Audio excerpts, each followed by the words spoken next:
everybody. Welcome back. I'm so glad that you can join us. We had recorded this episode before, but we had some audio problems. But we are ready to go now. And also, before I forget, remember you can listen to my podcast on Apple, Anchor, Podbean, SoundCloud, Facebook, and Instagram.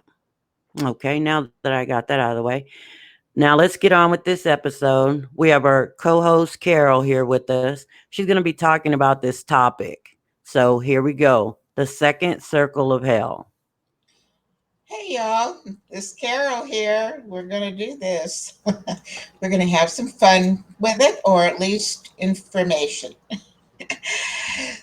The poem entitled Dante's Inferno is familiar to many people and basically tells the tale of a man and his guide's journey through hell, each level of hell being discussed as a circle. I'm not going to talk about all nine circles of Dante's Inferno, but rather I'm going to focus on the second circle of hell, that being lust. And we're going to talk about an element of lust, that being pornography. For those who doubt that pornography is a form of lust, please be informed it is. Men and women have lusted after each other since the dawning of time. Therefore, lust has been a part of the human experience. The ancient cultures, such as the Romans and Egyptians, drew pictures on their walls of sexual objects and people engaged in sex. Modern history of Western pornography began in the 18th century when the technology of printing was developed. I never truly knew what lust was as a little girl, a young girl, but I was introduced to it when I found a couple of extremely graphic pamphlets that belonged to my grandfather. One pamphlet was the story about a traveling salesman and the farmer's daughter. There are so many jokes about this that, yeah, okay. The other pamphlet was a story about Popeye. I've never since been able to watch a cartoon or a movie or a show or anything about Popeye without thinking about how generously Popeye was hung and what he did to olive oil. Oh my God. Oh, I'm sorry. Sorry, Popeye. Anyway, while I was reading those pamphlets, I was shocked at how my body responded to the pictures that I saw. I honestly didn't know what was going on. Even at that time, I didn't know it was lust that was brought into my innocent life. Those two pamphlets were an early 20th century presentation of pornography. Lust and porn are bedfellows with a powerful influence on the human mind. After my experience, I imagined myself in sexual encounters with my friends. I lusted after them, even though they were children like myself. All my life, I sought fulfillment of my female desire to be desirable to a man. When I was in college, this led me down paths that were potentially dangerous. Pervert. At, Thank you. As I grew older, I developed an extreme aversion toward porn. I married two men who enjoyed it, and one of them participated in the viewing of porn on a regular basis. Either I would wake up and wonder why the bed was shaking and we didn't live in California, or I wondered why the light was on in the other room.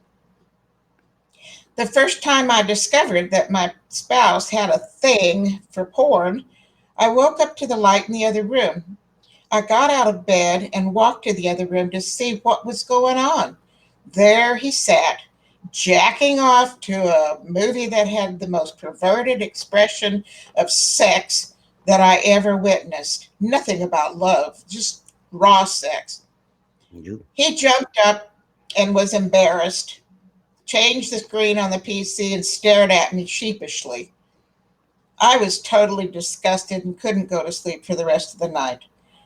The next morning, I left the house early, got in my car, and drove. I didn't care where I went, I just drove. My thoughts were centered around why was he doing that when I was in the next room and available? Why was he seeking pleasure by masturbating while watching that filth? Yes, I considered it filth. Something that I didn't want in my life, nor did I want to be around it. Yet there it was, and it continued to be there in the wee hours of the morning. I cried out of despair, thinking that I had failed him somehow, that I wasn't enough of a woman for him. So he sought out other women, even though they weren't real. They were pictures. I knew that he would never cheat on me directly with another woman, but it felt as if he was very much cheating on me by seeking pleasure and release while watching porn. I felt betrayed. The women in the movie was beautiful, buxom, and anxious to give pleasure to the man. Every porn movie was the same theme: submissive women, conquering men, both enjoying, no, both, excuse me, both appearing to enjoy the end result. And I suppose after they finished that film, they went on and submitted and conquered and enjoyed the next film. So, Yep. whatever. Throughout that whole marriage, I cried often after scheduled sex and unfulfillment of my emotions, let alone my bodily desires. It was all for him and none for me. Eventually, I was able to work through my hang up about him watching porn, but it still laid heavy upon my spirit. I still didn't want it anywhere near me or in my home. I came to recognize how fake the porn movies were. Their bits and pieces never seemed to match up, and more often than not, the man's penis appeared to be penetrating her navel. I never sat through an entire movie and never became interested in it, as I preferred the real McCoy to the sleazy backstreet productions. The impact of porn addiction can be severe. One of the most common reasons that people seek treatment for porn use disorders is the impact of porn used on their use on their intimate relationships. They use the porn, and it affects their intimate relationships. Mm-hmm. Over the years, I have found that there are many families that were disrupted by one family member who was engrossed in porn. It was as if a fungus attached itself to them and propagated itself with deep roots. More often than not, those deep roots were a destroyer of the home. Each of the parties expressing their own opinions of porn, but neither party listening nor respecting the other, and seldom was there a discussion of the effects of porn on the family. I've been told that porn isn't a big deal, doesn't mean anything. Lots of other people watch it, even with their significant other. It's not that bad. Hey, maybe I can learn something. I know it's a form of entertainment, but my thought is it a necessary entertainment? And what can we gain from it? I can't imagine anything that a person would learn from this other than there's nothing new under the sun. Thus far, I've seen nothing good come of it. Research has shown there's a direct connection between porn and depression. Porn doesn't appear to cause depression, but it seems that people who are depressed participate in watching porn, possibly as a way to release that tension. Depression and or stress also appear to have a direct relationship to the frequency of viewing porn. The more depressed a person is, the more they watch porn. There also is the question of how porn impacts the way men think about women. One thought that would, one thought would be that pornography makes men see women a little bit less like human beings and a little bit more like mere objects. Pornography itself is about the objectification of women. In this context, women are treated as things, receptacles, and socially unimportant objects to be used and tossed aside. They are, in a word, not real. Porn addiction develops much like the drug addiction. After an initially rewarding experience with pornography, individuals may experience uncontrolled urges to obtain sexual satisfaction through that form of entertainment.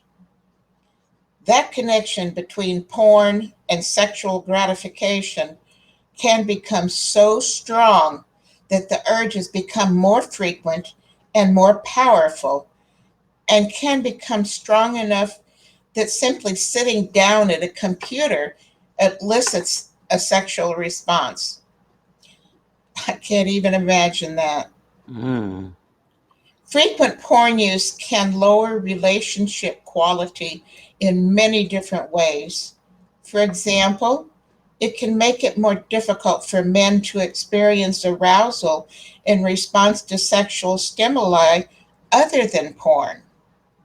It can also cause couples to experience a steadily decline in sexual and other kinds of intimacy. Using porn significantly increases the risk of infidelity and the loss of long term relationships. Additional effects of porn addiction can include money problems and job loss. Now, for some down and dirty statistics. You know I love statistics. Yeah. Studies have shown that about 25% of internet search queries, or 68 million searches per day, are related to porn, and 35% of all internet downloads are related to porn. Wow. About a third of porn viewers are women. Also, it is estimated that 9% of pornography users had tried and failed to stop using porn. One survey showed that almost half of American families said porn use was a problem in their homes. Over half of the people who self identify as sex addicts suffer serious money problems, and almost half lose their spouses. Nearly a third lose their jobs over their compulsive sexual behavior. Now, the question to our listeners is, what are you? Are you a casual observer of staged sexual presentations? Or are you addicted to viewing porn to the point where it's something you feel you have to do? It's your obligation to do this. Or are you like I am, a person who viewed it, studied it, and decided that it was not to be part of how your life would be described? My name is Carol, and I will be speaking to you again soon on Rochelle's podcast. Yet, here I am. Thank you so much, Carol. That was a good talk. And I'm sure you're going to get a lot of questions, comments, and reactions to it. But we would like to hear from you guys and see what you all think. And Carol will be back with us again soon. She always is. And I want to thank you all for listening. And we'll talk again soon. But my quote for you guys today: Keep your face always towards the sunshine, and shadows will fall behind you. And that's by Walt Whitman. And I think that's a very good quote. But usually the ones I find are pretty good. So They are. You got an author on that one. I Not know. a Right. I actually got a name to put behind that awesome quote. But you all take care and stay safe, and we'll talk again soon. Bye bye. y'all.